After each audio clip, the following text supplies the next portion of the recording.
கூட்டணி தொடர்பாக முடிவுகள் ஜனவரி 9ஆம் தேதி அறிவிக்கப்படும் என பிரேமலதா விஜயகாந்த் தெரிவித்துள்ளார்.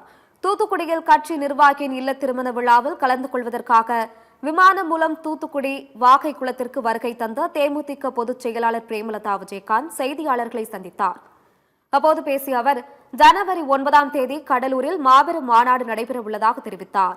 இந்த மாநாட்டின் போது கூட்டணி தொடர்பான முடிவுகள் அறிவிக்கப்படும் என்று கூறினார்.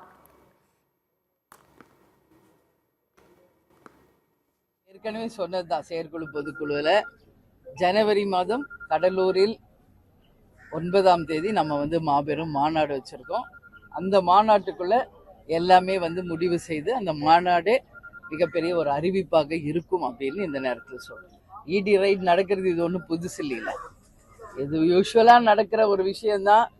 ஆனா நிச்சயமா யாருன்னா தப்பு பண்ணா அந்த தண்டனையை அனுபவிச்சுதான் ஆகணும். இதுல எந்த மாற்று கருத்துமே கிடையாது. மக்கள் வரி பணத்தை லஞ்சமோ ஊழலாகவோ செஞ்சா கட்டாயம் தண்டனை அனுபவிக்கணும். அதனால இடி ரைடு வர்றாங்க, அதுக்கப்புறம் என்ன நடக்குதுன்றது தெரிய மாட்டேங்குதுல்ல. அதனால உண்மை நிலை என்ன என்பது மக்களுக்கும் தெரியணும். லஞ்சம் ஊழல் இல்லாத ஒரு கேப்டன் சொன்ன மாதிரி ஒரு நல்ல ஆட்சி அமையணும்ன்றதுதான் எங்களுடைய விருப்பம்.